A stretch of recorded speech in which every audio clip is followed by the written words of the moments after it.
It was his first solo night shift. The fluorescent lights of the hospital hallway flickered, humming quietly in the background. He had passed through these corridors many times before as a student, then as a junior assistant, but tonight was different. The air felt heavier. Every sound, the creak of a door, the soft beeping of monitors, landed sharper in his mind. Responsibility, for the first time, settled entirely on his shoulders. The hospital was quiet in a way that made the silence feel unnatural. The other staff had either gone home or retreated to their departments. The attending physician had left with a brief nod and a few casual words that were meant to reassure, but instead made the intern feel as though he were being tested, silently judged. He reviewed the patient list. Nothing alarming. A few post-operative recoveries, some cases of dehydration, a fall injury. Then there was room 302. A 62-year-old man admitted earlier that day with complaints of chest pain and dizziness.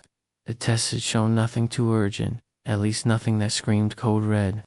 The attending physician had noted the possibility of anxiety mixed with mild hypertension.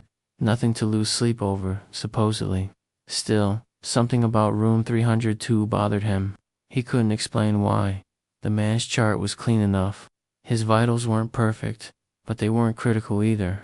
Yet there was an unease creeping in, the kind that settles in the back of your mind and refuses to leave. It wasn't fear exactly, more like a whisper that something had been missed. He moved through the hall, checking on the others. Routine vitals, minor complaints. One patient asked for water, another, a blanket. He handled them all with efficiency, noting symptoms, updating logs. But room 302 lingered. It was just past 1 a.m. when he finally stepped into 302. The room was dim, save for the glow of the cardiac monitor beside the bed. The patient appeared to be asleep. His breathing was shallow, but steady. Nothing unusual. The intern stood for a moment watching. He placed a hand on the man's wrist, cold, but pulse present. Blood pressure, slightly elevated, nothing dramatic. He considered waking the patient for a more thorough check, but he hesitated. Was he being overly cautious? He'd already checked the chart, reviewed the medications, gone over the ECG with the attending earlier. No signs of active infarction, no alarming lab results, just mild discomfort and standard precautions. Besides, there was no point in disturbing rest unless there was a clear need. He stepped back, adjusted the monitor slightly, and left the room. He'd keep an eye on the readings from the nurse's station, he told himself. If anything spiked, he'd know. The hallway felt colder now. The hospital monitors were quiet, their rhythmic pulses forming a kind of artificial heartbeat across the ward. The intern sat at the station, eyes flicking between screens, occasionally glancing down at the notes he had made earlier. Despite the stillness, his nerves refused to calm. The human mind is a traitor in silence. It imagines, exaggerates, replays conversations and decisions. He thought again about room 302. The way the patient's skin felt a little too cool. The minor irregularity in the pulse, the faint discomfort in the patient's eyes before he had closed them. Had he been thorough enough? Protocol had been followed. There had been no warning flags, no alerts. And yet, the feeling remained a quiet, crawling unease, that something critical had been overlooked. He told himself that this kind of anxiety was normal for first shifts, that it was probably more about him than the patient. But deep inside, that explanation didn't satisfy. The time crept forward. 2:04 a.m., then 2:29. At 3:07, a nurse passed by, asked if he needed anything. He shook his head. The nurse moved on. The silence returned. Even the machine seemed to be sleeping. At 3:41 a.m., he stood up and returned to room 302. The patient hadn't moved. Still lying on his back, face turned slightly to the right. Breathing was slower now. The intern moved closer. The skin was still pale, cooler than before. He watched the monitor, heart rate slightly irregular, but within parameters. No sudden drops. Oxygen saturation, acceptable. He hesitated again. Should he call the attending? It was late. The line between concern and paranoia blurred in moments like these. Every medical student was warned about false alarms, calling superiors in the middle of the night for things that turned out to be nothing. A few of those, and your reputation was tainted, overreactive, weak, a liability. He lingered in the room for a while longer, pretending to double-check charts, but really he was trying to convince himself that everything was fine. No alarms, no signs, just nerves. He walked out again, whispering to himself that he'd check in another hour, maybe sooner, if the monitors changed. The hallway was silent. In room 302, the patient's breathing had grown quieter. The monitors glowed softly in the darkness, their numbers ticking upward and downward in a never-ending dance. The intern sat with one leg bouncing nervously under the desk. He wasn't tired, not in a physical sense, but his brain was foggy, stuck in a loop. Something was wrong, not loud, not screaming, but present, quiet, and getting louder by the minute inside his chest. He stood again at 3:57 a.m., walked to the coffee machine. The bitter taste did nothing for the weight in his gut. He returned to the nurse's station and stared at room 302's monitor. Heart rate, 89 BPM, oxygen, 94%. Nothing dramatic, but the rhythm looked ... strange, not irregular, not alarming, just slightly offbeat. Not enough to trigger protocol, but enough to make the wrong kind of memory years later. He picked up the phone, his hand hovered over the keypad. One call, just one call, wake up the attending, report concern. Even if it was nothing better, to err on the side of caution. But the pressure was immense. A mistake now would label him as unreliable, overreactive, emotional. Worse, it might make the senior staff think he couldn't handle the responsibility of night duty. A reputation that would stick. Careers were made or broken on confidence and calm under pressure. He put the phone down. 5 minutes, he told himself. Just 5 more minutes of observation. If there's even a small drop in oxygen, even a subtle shift in the EKG, he would call immediately. But 5 minutes turned into 10, and then it was 4:12 a.m. The sound came first, a flat, hollow tone, not loud, just a change. The monitor for room 302 blinked once, then again. The heart rate number vanished, replaced by a red square. Oxygen saturation dropped like a stone. A sudden stillness swept through the nurse's station. The intern jumped from his seat, the chair clattering behind him. He ran. The hallway felt longer, heavier, as if time slowed around him.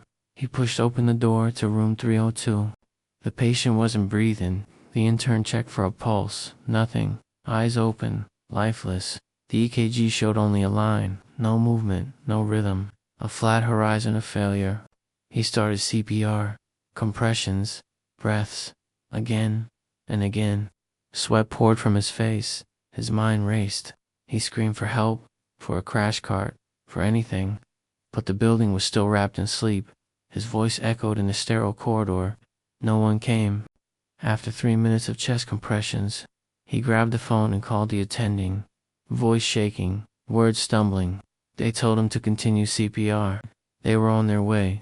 He returned to the body, because now it was no longer a patient, but a body, and resumed compressions. The seconds felt like hours. Then the crash team arrived, and with them, silence. They took over. Machines replaced his hands. Adrenaline shots. A defibrillator. A chorus of commands barked into the void. But deep inside, the intern already knew. The moment had passed. The body was declared dead at 4:42 a.m. The crash team filed out quietly. One nurse placed a sheet over the face. Another silenced the still beeping monitor. The red square disappeared. The line stopped moving. Silence returned. The intern stood in the hallway, back against the cold wall. He was numb. His gloves hung from his fingers like the remnants of a failed ritual. Sweat clung to his shirt.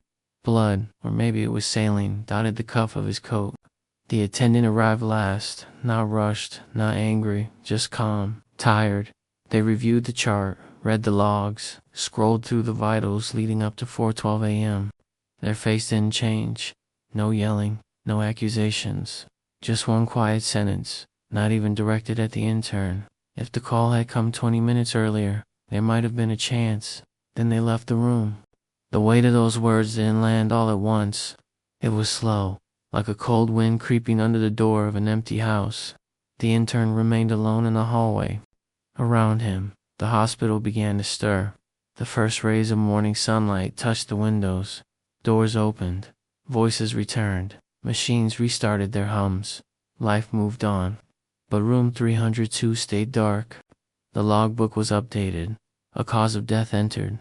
Notes signed. Officially, it was recorded as a heart failure. Sudden, unexpected, unofficially, quietly, secretly, the intern marked the time in his memory for 12 a.m., a number he would never forget. Morning light broke through the hospital windows like an unwanted truth, the kind that couldn't be ignored. The intern had washed his hands 3 times, changed his coat, and reset the monitors, but nothing felt clean. The room still smelled the same, sterile, still unchanged. He sat in the corner of the staff room as nurses prepared for shift change. People moved like normal, coffee cups in hand, jokes exchanged in hushed tones, charts passed along like always. The world hadn't ended for anyone but him. At 7 a.m. sharp, a senior physician gathered the night staff for review. One by one, they reported their updates, vitals, medications, overnight events. When it was his turn, the intern stood up and delivered the facts. Patient in room 302 was admitted the previous afternoon with chest pain and dizziness. Initial tests showed mild hypertension, no signs of active myocardial infarction. Overnight vitals remained within acceptable parameters until 4:12 a.m. Sudden cardiac arrest, CPR initiated. Crash team arrived at 4:18. Time of death, 4:42 a.m. No one interrupted him. No one questioned the sequence. On paper, it was clean. The attending physician gave a short nod. Thank you. And just like that, the conversation moved on. To room 309, 2 surgical consults, 2 floor changes. The intern sat down again, but inside, something cracked. Because he knew the story wasn't complete. He hadn't mentioned the cold fingers, the second visit, the hesitation, the silent choice not to pick up the phone. Not out of laziness, not out of neglect, but out of fear. The kind of fear medical school never trained you for. The fear of being wrong, of overreacting, of becoming that intern. And now, a man was dead. No autopsy would show that. No chart would reflect it. But the intern carried it anyway. Not on his clipboard in his spine, in the place behind his eyes where no one could see. Weeks passed, the hospital moved on. New patients came. Old ones were discharged. Night shifts became more familiar, more routine. The intern learned to speak with calm authority, to make faster decisions, to respond to emergencies with clarity. From the outside, he was growing into the role, but something had changed inside him, not broken, exactly, but restructured. He passed room 302 often. It had been reassigned, repainted, redecorated. A young woman recovering from gallbladder surgery now occupied the bed. She smiled when she saw him, thanked him for a blanket. She didn't know. He remembered every detail, the sound of the monitor's final tone, the feel of the man's chest under compressions, the silence that followed the flat line, and the clock. For 12 a.m. That time never left him. He began noticing it everywhere, on clocks, on elevator displays, on medication charts, a quiet echo of his first failure. It didn't haunt him like a ghost. It wasn't theatrical. There were no nightmares, no breakdowns, just a constant awareness, a shadow. He started reading more, attending early rounds, asking questions, quietly, obsessively trying to ensure he'd never miss another whisper from a patient. Never again let fear speak louder than instinct.